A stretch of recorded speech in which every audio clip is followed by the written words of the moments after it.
Hello, everybody. I'm Ed Robinson, and welcome to another exciting edition of the League Wraparound. This is the program that gets you caught up on anything and everything happening in the NFL. Coming up on this edition of the program, we'll preview Week 17's most important games in the NFL. I like to say I hope you all had a very Merry Christmas. On behalf of each and every one of us here at the League Wraparound, we like to wish you a very Happy New Year. So again, thank you so much for tuning in to this edition of the program. I like to start off talking about Russell Wilson. Russell Wilson has been one of my favorite quarterbacks in the NFL within the last decade and a half. When I think of Russell Wilson, I think about a quarterback that has been able to make plays with his athletic ability, the ability to throw on the run, and also his ability to throw the deep ball. We know about him winning a Super Bowl with the Seattle Seahawks, being a part of the Legion of Boom, also having beast mode Marshawn Lynch as his running back. Well, last year, he was traded to the Denver Broncos, and his first year in Denver, listen, we know about the fiasco and the disappointment that had happened with Nathaniel Hackett as his head coach, right? Last year, the team went 4-11. Yeah, he passed for over 3,500 yards, 16 touchdown passes, 11 interceptions. Sean Payton, during the offseason, this past offseason, I should say, became the head coach of the Denver Broncos. Hey, when I heard, and a lot of people heard that Sean Payton and Russell Wilson were going to be joining forces, it was going to be outstanding. Well, they got off to a rocky start, 1-5. Since then, they went on a tear. They went on a massive winning streak. During that winning streak, they beat Patrick Mahomes and the Kansas City Chiefs. Monday Night Football, they beat the Buffalo Bills. And hey, everybody was talking about the Denver Broncos making a run. Well, guess what? Unfortunately, they've been on a losing streak, losing to the New England Patriots on Christmas Eve, and then on top of that, losing to the Detroit Lions the week before that. And in recent news is that Wilson's going to be benched the last two games of the season to preserve financial flexibility. I don't know what to make of this. If there's anything I could make of this, I think two scenarios come into play. Number one, it said that Wilson was going to be preserved due to financial flexibility, but I'm going to give you two scenarios, how I feel about this situation. Scenario number one, Sean Payton never believed in Russell Wilson. I think Payton becoming the head coach of the Denver Broncos, it's easy to see that Sean Payton, his many years being with the New Orleans Saints, having Drew Brees at the helm, you know that Brees and Payton had a very close relationship. Brees is a pocket passer, whereas Russell Wilson is not a pocket passer. He's a guy that, as I stated earlier, he works well when he's throwing on the run, using his legs and throwing the deep ball. I think that Sean Payton has come to the realization that Russell Wilson is just not his guy. That's what I believe. That's scenario number one. Scenario number two, the finances are too much. That contract is massive. This year is the final year of the Seattle contract. Next year, the Denver contract is going to kick in. So there's a lot of scenarios that are going to kick in, in terms of what's going to happen with Russell with the new Denver contract coming in. We know that Russell is not going to restructure his contract. There's news and there's a lot of rumors behind that. And I don't blame Russell. I wouldn't take the hometown discount neither. So it makes it perfectly clear that Jarrett Stidham will make his first start for the Broncos against the Los Angeles Chargers for Week 17. Now, I don't know what to make of this. Russell Wilson or Jarrett Stidham, you make the call on this one. Me personally, I don't like this. I think they should ride with Russell every step of the way. Now, in terms of the financial situation and Russell's contract, Russell Wilson has a $37 million injury guarantee for 2025 that doesn't become fully guaranteed until March. So if the Broncos decide to move on from Russell, listen, he's due $39 million, which is fully guaranteed in 2024.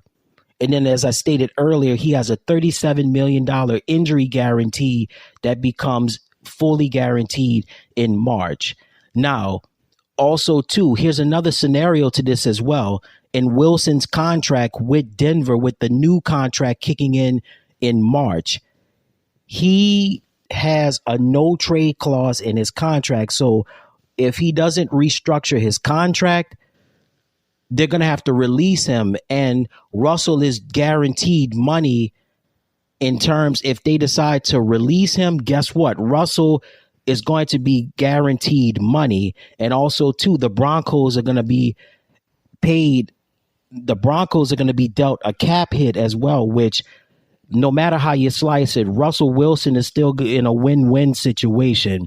So let's hypothetically say that Russell is going to won't be a member of the Denver Broncos in 2024. I've got some teams that will definitely, let's just say, that could use Russell Wilson's services. I'll give you one team, the New York Giants. Tommy DeVito, the future is uncertain for him. Tyrod Taylor, he's serviceable. Russell Wilson, listen, he's got great looks. He's athletic. He speaks well. Oh, yeah, and his wife is Sierra. And let's just say, I think Russell and Sierra would love the bright lights and big city of New York. And I think the New York Giants are in desperate need of a quarterback. Hey, Brian Daboll, he was the offensive coordinator with the Buffalo Bills. And currently he's been in New York for 2 years. I think he would welcome Russell Wilson. They've got a solid running back with Saquon Barkley. They've got decent wide receivers. They could win. The New York Giants could definitely win with a quarterback like Russell Wilson. And I think personally, the Big Apple would love Russell, and Russell would love it back as well. That's scenario number one. Or should I say team number one. I'll give you another team, the Washington Commanders. Russell Wilson is from nearby in Richmond, Virginia. I think he would welcome the opportunity to play on the East Coast again. Again, if the New York Giants don't come calling him, I think the Washington Commanders would be a nice move for him as well. Think about this. The offensive coordinator and the assistant head coach, Eric Bieniemy. Yeah, Ron Rivera is the head coach, and let's just hypothetically say that Rivera may not be back in 2024.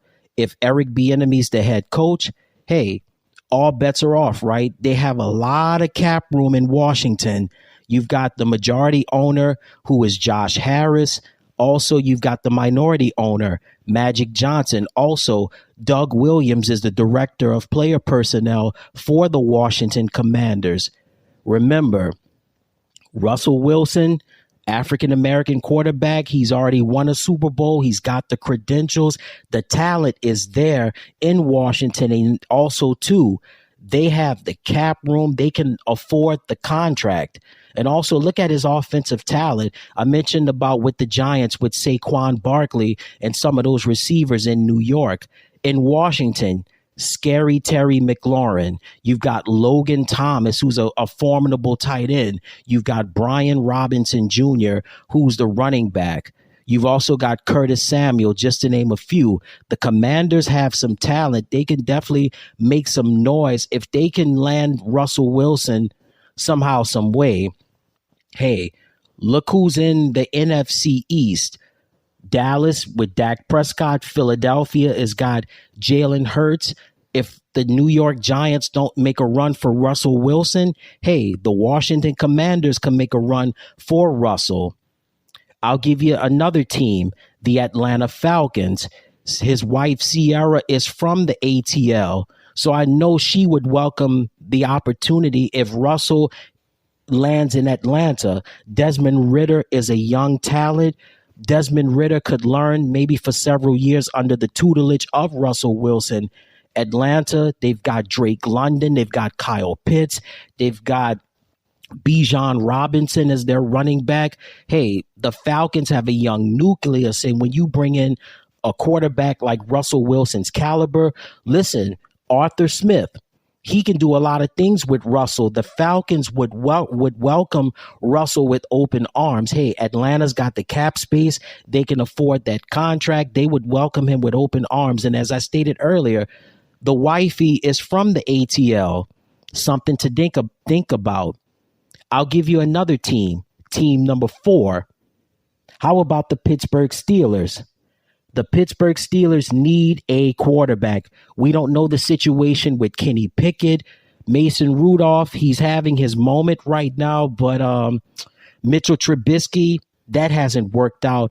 But I know the Pittsburgh Steelers would welcome Russell Wilson with open arms. It's an organization that loves consistency. They love stability. I know Mike Tomlin, they're not going to kick him to the curb anytime soon. So I'm sure the Pittsburgh Steelers would have loved to get a crack at Russell Wilson in the event the Denver situation does not work out. If I'm Russell Wilson, I'm getting out of Denver quick, fast, in a hurry. And I've given 4 teams that would welcome him: the New York Giants, the Washington Commanders, the Atlanta Falcons, the Pittsburgh Steelers. Also, too, I'll give you a 5th team, the Carolina Panthers. Bryce Young could use a mentor, but also, too, Russell Wilson could come into that situation and can change things immediately. He could start right away. And hey, there's some talent with Carolina. I know they're going to have to tweak their offensive line, but Russell Wilson's got the athletic ability, he's got the experience, and he can make things happen. So this situation is very sketchy in Denver. The Denver Broncos have not had a consistent starting quarterback since Peyton Manning's last year in the NFL, which the Broncos won the Super Bowl his last year in the NFL. And since then, they've gone through quarterbacks like Brock Osweiler and also Drew Lock, Brett Rippon, just to name a few. It hasn't been good. Let's just call it for what it is. It has not been good. And Russell Wilson was supposed to be the one that was supposed to make things happen and change things. But now the Broncos are saying, specifically Sean Payton is saying, that Russell's going to be benched for the last 2 games to preserve financial flexibility. I'm sorry, I'm not buying that. Since Peyton Manning, here is the laundry list of starting quarterbacks that the Denver Broncos have had: Brock Osweiler, Trevor Siemian, Paxton Lynch, Case Keenum, Joe Flacco, Brandon Allen, Drew Lock, Jeff Driscoll, Brett Rippon, and Teddy Bridgewater. That was until Russell Wilson has shown up. And now Jarrett Stidham is going to get the start for the Chargers in Week 17. Russell Wilson or Jarrett Stidham?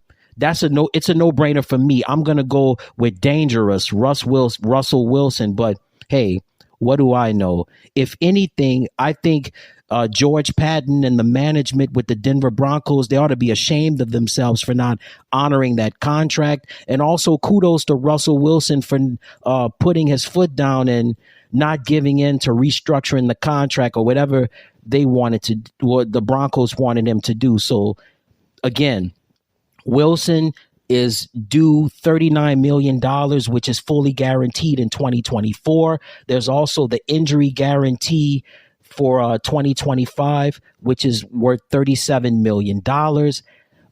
Sitting Russell Wilson the final 2 weeks of the season to ensure he doesn't suffer a major injury provides the Broncos financial flexibility if they decide to move on from him in 2024.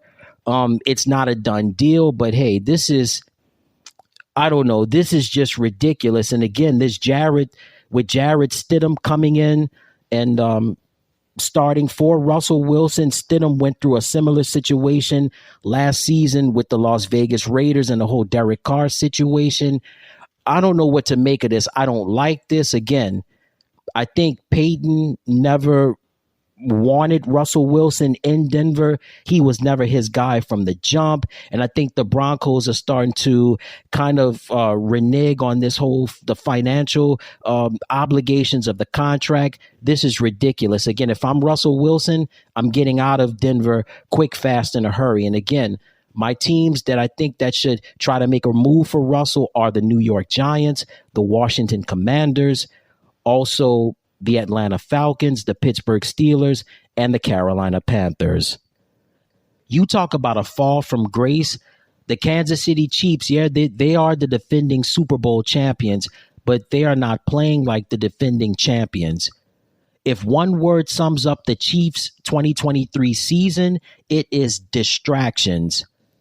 First of all, I think the distractions began 2 years ago when they traded Tyreek Hill to the Miami Dolphins. That was one straw that broke the camel's back. Also, let's look at this.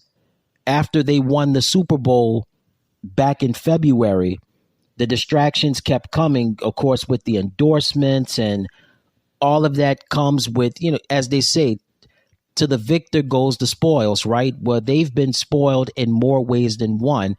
Matter of fact, Patrick Mahomes got spoiled a couple of years ago signing that big contract, and definitely deserving of it. But when you sign a massive contract like that, it gives them the inability to sign big free agents. We've seen with Tyreek Hill, the Chiefs during the offseason, they had an opportunity to sign a big time receiver. They didn't do that. The trade deadline came and went. They didn't get DeAndre Hopkins. They didn't try to make a run for Julio Jones. They kept their wide receivers. They felt nothing was wrong. So we saw what happened with their wide receivers dropping passes. We saw it with the Monday night loss to the Philadelphia Eagles. We've seen it really throughout this whole season. We've seen their wide receivers drop passes.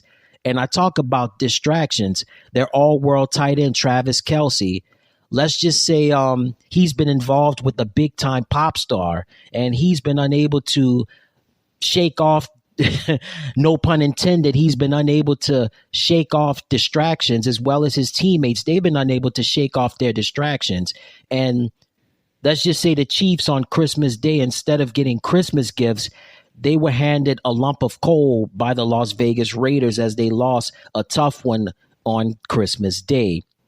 And then also, too, Eric Bieniemy, head coach Andy Reid. And when Eric Bieniemy was with the Kansas City Chiefs, it was good cop, bad cop. Andy Reid was the good cop. Eric Bieniemy was the bad cop. Bieniemy was the one lighting that team, holding them accountable, including the quarterback, Patrick Mahomes. He held everybody on the offense accountable. And when Bieniemy was there, the offensive play was flawless. They dropped really hardly any passes when Bieniemy was there. When Tyreek Hill was there, Tyreek Hill was a game changer on the offensive side. Even when Tyreek was traded, Coach Bieniemy was still there. He held Mahomes accountable, holding Kelce accountable, holding the rest of that offense accountable. When we saw what happened last year, they won the Super Bowl. Bieniemy is now in Washington as the offensive coordinator and the assistant head coach.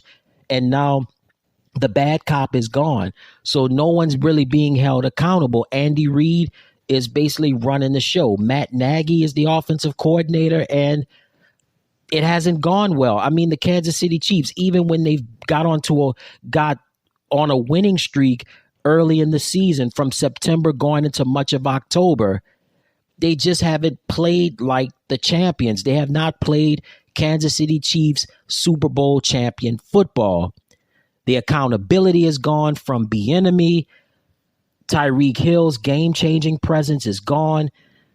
The distractions have come from outside forces, and it just hasn't been a Kansas City Chiefs season. I don't know what's it gonna take. Patrick Mahomes has come into press conferences and saying that he's got to be better. Yeah, he's got to be better, but his whole team, they've got to be better as well, offensively and defensively. they've got to be better. Will they be a playoff team? Yes, they will be a playoff team, but they're not scaring anybody. They haven't scared anybody this year. And if they don't get their act together, they're going to have to make some changes. And whether it be it's on the field changes or off the field changes, they're going to have to shake off those distractions in more ways than one. All right, let's preview Week 17's most important games in the NFL. The Miami Dolphins square off against the Baltimore Ravens. So the Dolphins' big win over the Dallas Cowboys last week down in Miami. Jason Sanders kicking the game-winning field goal. The week before that, the Dolphins shut out the New York Jets. And as for the Baltimore Ravens, impressive victory over the San Francisco 49ers on Christmas night, Monday Night Football. And then before that, the Ravens' impressive win on Sunday Night Football over the Jacksonville Jaguars. Lamar Jackson, I've said it all season long. He is my pick to win the league MVP. Lamar, a dynamic player, game-changing player with his athletic ability. He's got a strong arm. He's got a all-world defense that's backing him up. And kudos to John Harbaugh. We talk about consistency with head coaches and organizations. Well, you got to put John Harbaugh's name in that number as well. You got to put his name in the mix as well when it comes to the consistency and holding players accountable, and not just with an all-world quarterback, but I mean, you've got like a list of running backs that they use on that team with Justice Hill, Gus Edwards, Isaiah Likely is a formidable receiver as well. Odell Beckham has had a solid year this year. Baltimore is clicking on all cylinders on both sides of the ball. So with the Miami Dolphins, you have Tua Tagovailoa. You know what? He's an MVP candidate as well. Tyreek Hill is an MVP candidate. Jalen Waddle, his status is unknown for this game. But Miami, again, Mike McDaniel, his second year as the head coach of the Dolphins, he's going to get strong votes for Coach of the Year honors. But this may be a preview of this year's AFC Championship game. This should be in an intriguing matchup in Baltimore between the Miami Dolphins and the Baltimore Ravens. The Las Vegas Raiders square off against the Indianapolis Colts. So for the Raiders, they gave the Kansas City Chiefs no gifts, but they gave them a lump of coal on Christmas Day, beating the Kansas City Chiefs. And the Raiders, solid performance from them, especially on the defensive side. And I hope that Antonio Pierce becomes the full-time head coach of the Las Vegas Raiders. He's done an amazing job so far as an interim. And as far as the Indianapolis Colts are concerned, listen, the Colts got embarrassed by the Falcons last week. The Colts have a chance to make the playoffs, but it's going to be a tough battle because the Raiders are no joke. And with that Raider defense, Max Crosby and company, Gardner Minshew is going to have his hands full. You know, Minshew is a great pocket quarterback. He's got his accuracy is through the roof, but he's going to have to get rid of that ball quick, fast, in a hurry because that Raider defense is nothing to be played with. And it's going to be a long day in Naptown with the Las Vegas Raiders taking on the Indianapolis Colts. The New Orleans Saints will square off against the Tampa Bay Buccaneers in an NFC South showdown. First for the Saints, New Orleans embarrassed last Thursday night by the Los Angeles Rams. They had no answers for Matthew Stafford and company. And the Saints have a solid chance to make the playoffs, but they're going to have to win out.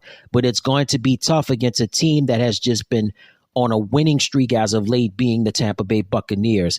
They beat Jacksonville last week in convincing fashion. Then a week before that, they beat the Green Bay Packers. Baker Mayfield, listen, we talk about Joe Flacco. Again, I think Joe Flacco is my pick to win comeback player of the year, but also Baker Mayfield definitely is going to get some strong consideration as well. I like that combination with him and Mike Evans. Also, Rashad White's been running the ball well. That should be entertaining. For the Saints, listen, it's been a disappointing year for them. I had Derek Carr as a candidate for league MVP and possibly winning comeback player of the year. That has been so far below expectations, but the Saints still have a slim chance to make the playoffs, but they're going to have to win out and they're going to need help. So this should be a dogfight down in Tampa in the NFC South showdown between the New Orleans Saints and the Tampa Bay Buccaneers. The Tennessee Titans square off against the Houston Texans. Starting off at Tennessee, Will Levis did not play in last week's game, and Ryan Tannehill, filled in for Will Levis. The Titans lost a tough one last week to the Seattle Seahawks. So the Titans are having all sorts of issues at the quarterback position. We don't know Levis's status for the game, but Derrick Henry. Listen, Derrick Henry has been the mainstay for the Titans. We don't know what his future is going to hold in Tennessee, but in the meantime, they're going to be fighting for their playoff lives going up against the Houston Texans. We don't know the status of C.J. Stroud, but Case Keenum could get the start in this game. You know about Case. He's dependable. He's durable. Doesn't always wow you in the numbers category, but nevertheless, he can get the job done. So it's going to be a good matchup down in Houston between the Tennessee Titans and the Houston Texans. The Pittsburgh Steelers going up against the Seattle Seahawks. For the Steelers, it was just total domination last week, beating their AFC North rivals, Cincinnati Bengals. Who would have thought Mason Rudolph would put up a performance like that against the Bengals defense? I would have never imagined it in a million years. But you know what? One thing about Mason Rudolph, he's tough. He talks, he backs it up, he's fiery, and that's how he's described by head coach Mike Tomlin. So the Steelers are going to be coming into Seattle riding a high right now off that win last week against the Cincinnati Bengals. As for the Seahawks' big win over the Philadelphia Eagles, Geno Smith returning from injury, he handled his business, threw a couple of touchdown passes, including was very sharp in that fourth quarter drive. Kenneth Walker has been nice since coming back from injury. Listen, I don't have to talk about Tyler Lockett and DK Metcalf. They're going to bring the heat. Jackson Smith and Jigba has been nice on the defensive side. You know, Bobby Wagner. Also, you've got Boye Mafe has played nice for the Seahawks. This is going to be a dogfight up in the Pacific Northwest between the Pittsburgh Steelers and the Seattle Seahawks.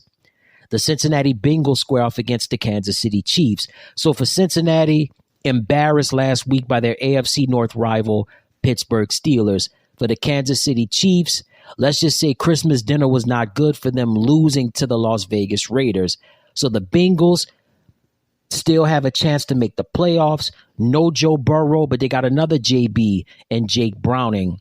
Jamar Chase could be available for this game. They're going to need him if he plays. They're going to need a lot of Joe Mixon in this contest. And as for the Chiefs, Patrick Mahomes is going to be Patrick Mahomes. Travis Kelce is going to be Travis Kelce, but they're going to need more than Mahomes and Kelce. They're going to need their receivers to catch passes, because if they don't get their receivers to catch passes, this is going to be trouble. And Cincinnati could take advantage of that weak Chiefs defense by letting Joe Mixon get a lot of runs. Jake Browning can make plays.